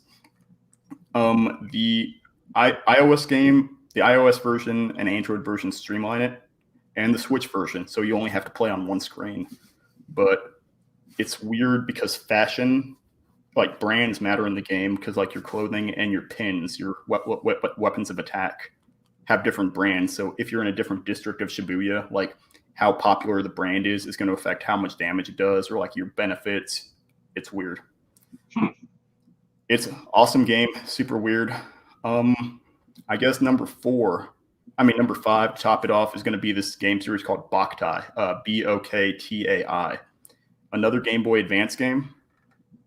Yeah, another Game Boy Advance game, but this one's weird because it had a solar sensor on it. So it was this experimental game where you had to be outside and needed sunlight in order to play it, because the sensor on the game cartridge would pick up sunlight and would control how much damage your solar weapons did. But it was a weird mix of like Norse mythology and spaghetti westerns. Like case in point, the main character's name was Django, and his brother was Sabata. Both characters based off of old spaghetti westerns. So you had a solar gun and you'd have to kill vampires with it, but you could only do it if you had the right, if you had a good amount of sunlight. It was weird. But yeah, I still got the original games, and there's a third one that came out in Japan that I haven't been able to get. But yeah, off the top of my head, those are my 5 games. Mass Effect, Bastion, Boktai, The World Ends With You. KOTOR? No, not KOTOR. Dang it. Did I say 5? Oh, Bloodborne is the best PS4 game. I gotta, for a PS4 game, I gotta go with Spider-Man or God of War. Yeah, I think I agree. They're tied for me, I think, honestly. I just forgot my 5th game. Oh well, if someone remembers it, they remember it, or they can rewatch the podcast. I might do that later. Okay, so then those are my favorite games. Austin, anything you want to tack on? No, it looks like Matt's got his Batman Arkham series. Those are good games. I would say that we have the Arkham series to thank for the Spider-Man game. Yes. A lot of the combat is definitely inspired from it, which is really hysterical because it's like the Arkham game basically works as a Spider-Man game. If you just swapped out the characters, you've got gadgets, you've got your bat grappling hook, your webs, you've got your spider sense already, so it's interesting to think about. But yeah, definitely set the foundation for the Spider-Man PlayStation 4 game. I will say, man, I think that game walked so that Spider-Man could run. Real, yeah. Oh, no, but for real. Yeah, if we did not have it, we wouldn't have nearly as solid of the game mechanics. It's like a combination of the Spider-Man 2 video game and the Arkham games, where you have just wonderful web swinging mechanics, and then the spider sense, the just finely tuned combat, the RPG elements. It's freaking lovely. Yes, I agree with you. Still haven't gotten Miles Morales because I'm waiting to get a PlayStation 5. Yep. I'm the same way. I really thought about it the other day when I was walking around our mall, and I really thought about just picking it up. Yeah, me too. I want to get the. I think I need to double check if the deluxe edition is still on sale, because I might just go ahead and get that. Did they say you get to upgrade your PlayStation 4 Miles Morales to a PlayStation 5 version? Yes, I think it does that with all of them. I might be wrong. But crap, I should have checked on that. Miles Morales with PlayStation 4. Okay, we'll burn that bridge when we get there. I actually also haven't played the Avengers game. I played the demo. I wasn't really super impressed. No, I agree. I didn't think it was all that great, in all honesty. now that they're releasing new characters, like Kate Bishop just came into the fray, and I think they said that Black Panther is going to come as like a tribute to Chadwick Boseman. But what I'd really want to see is a new Marvel Ultimate Alliance. Ooh, yeah, that was a good. The first one, I love the first one. Yeah, the second and third one kind of dropped off, mainly because. Pardon me. I mean, that's oddly enough what helped me get into comics and Marvel lore. It's just how much I played the first game. There was a lot of like tidbits you could find out about Marvel lore and like just read up on characters like Moon Knight and Captain America, Thor. There was so much. Like that's how I learned initially learned a good majority of my starting Marvel, I guess just information or mythos, if you will. It's very interesting. But Calum says that Cal says, Savage, bro, I got one on day one from Best Buy. Great. Love it, dude. Happy for you. No, seriously.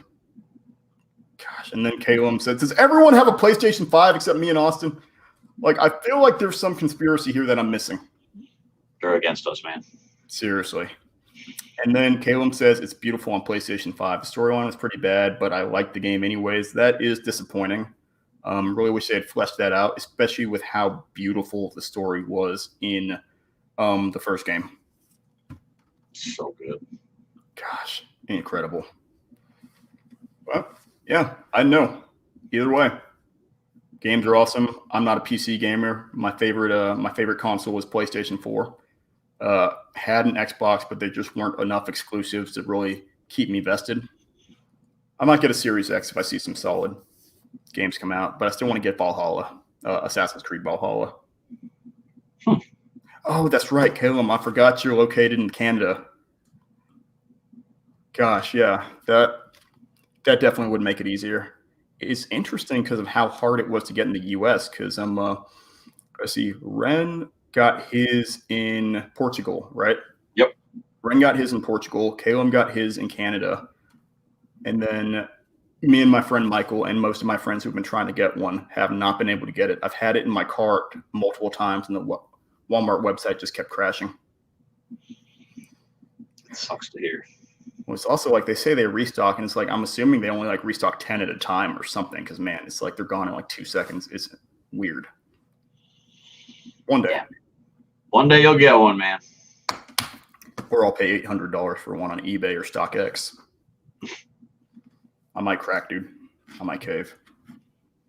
You be stronger than that, Andy. No, I don't want to. That's the problem, man. Be stronger than Beskar. Stronger than gosh, I want to cosplay as the Mandalorian next year as Mando so bad. But I don't know if I want to put that much effort into making. Yeah, I think it'd be worth it. But yeah, Annie, we're coming upon an hour and 45 minutes dang near. So I guess any closing thoughts or anything else you can think of talking about? I mean, I'll say we got 15 minutes left. I want to close it around 2 hours. Oh, actually, Matt does say the Grand Theft Auto series PS2 universe was another amazing game series. I never got into Grand Theft Auto, as it were. I like the 3 from the PlayStation 2, GTA 3, GTA Vice City, and San Andreas. Those for me are top tier Grand Theft Auto games. Yeah, no, seriously, that's what I've heard. Oh yeah, the Jak and Daxter series on PlayStation 2. Those were some of my favorites. If they came out with true remasters for those, I'd be down. But Jak and Daxter, Jak 2, and Jak 3, those were awesome. We played the heck out of those when I was a kid. Me and my brother did. Dude, what happened to Sly Cooper? Sly Cooper, the same thing happened to Sly Cooper as happened to the Jak and Daxter series, is both studios, because was Sly Cooper infamous games? I don't remember, to be honest with you.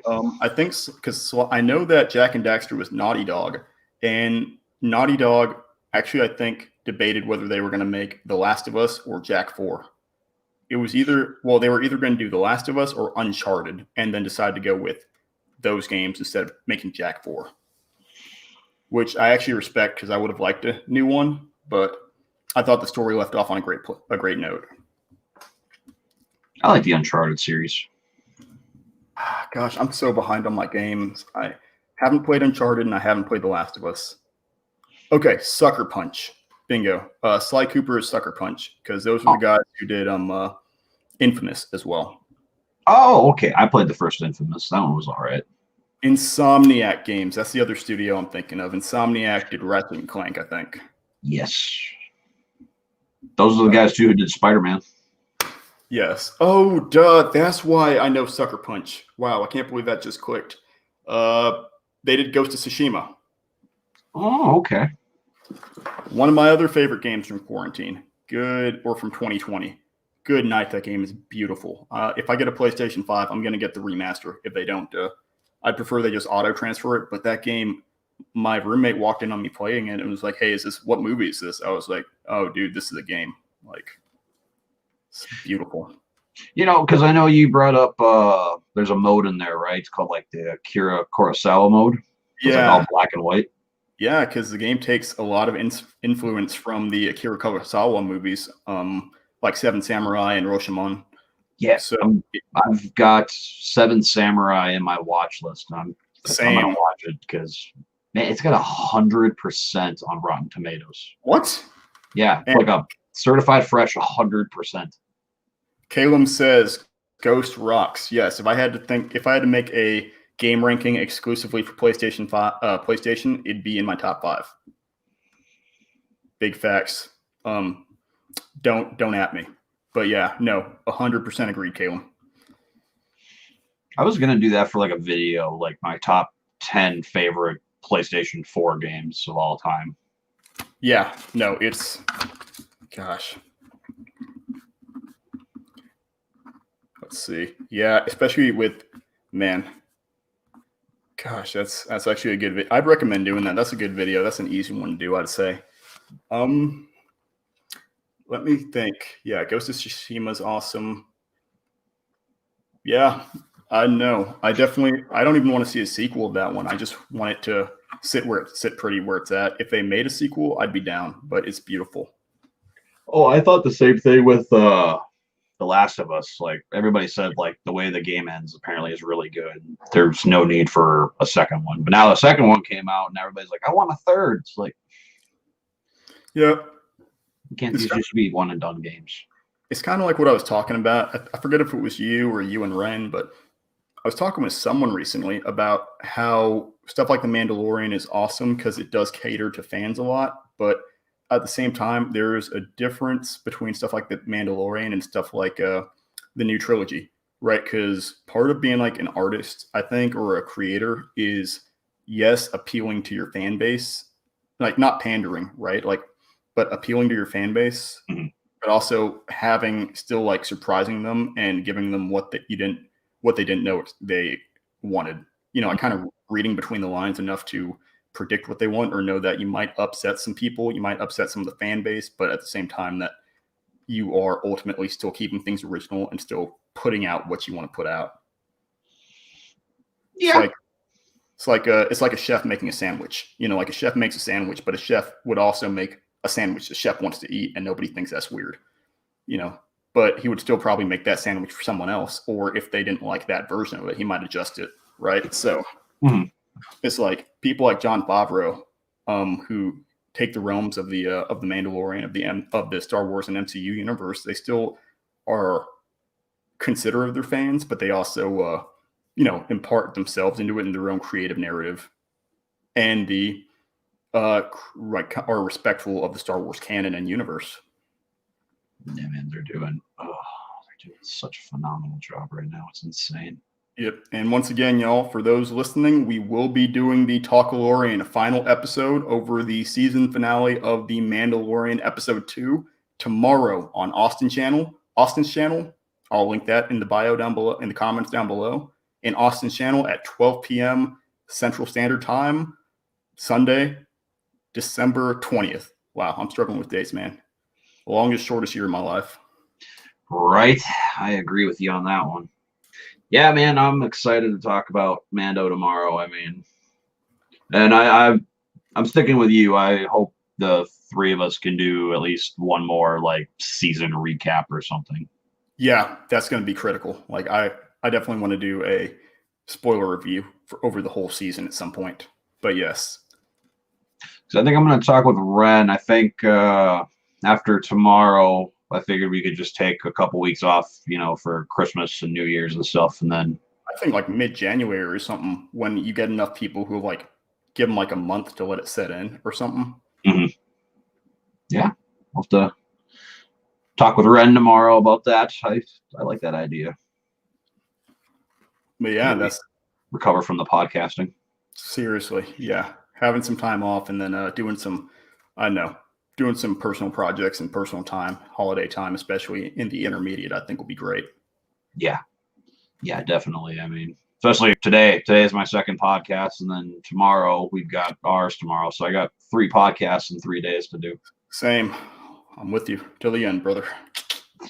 Especially last night, man. That one, 4 hours. Yeah, I mean, I watched like the first 2 were the first 3 hours and hopped on for the last hour. It was awesome. And I'm glad you invited me on last minute because I was just like, oh man, I wish I were talking about freaking video games and Dragon Ball Z and anime. Yeah, man, we had a good discussion last night. That's for sure. All right. That being said, y'all, that's what I got, y'all. Thank you so much. This has been another episode of King's Comics and another episode of King's Comics, the podcast with my man, SBC, aka Austin. Guys, please check out his channel. It'll be linked down below in the comments, or it already is linked, as well as a link to our Tarkalorian episode 8, the last Tarkalorian episode for this season of The Mandalorian. It'll be spoiler filled. It'll break some hearts, I think. That being said, Austin, you got any closing notes or plugs you want to make? Yeah, like Andy just said, man, come check out my channel, SBC Bird 317 1993. I do all sorts of stuff. I've been doing more podcasts lately, obviously. Just come check it out, man. If you guys want to follow me on social media, I'm on Instagram, Twitter at SBC Bird. Just come say hi. If you guys want to do some collabs, reach out to me. I'm always willing to work with anybody. Sounds good. And same here, guys. You see my tag you'll see my tag. You hit me up on social media. Calum and Chris. I think Chris with the Review Cave, guys, please hit me up. I know you might not have social media, or I know, Chris has social media. I can be found on Discord. I can be found Facebook Messenger, Twitter, Instagram. Hit me up at AndrewKing3RD. I'd love to hit you guys up and work on some more collabs. That being said, y'all, thanks for tuning in to another episode of King's Comics, and we'll be talking to you again real soon.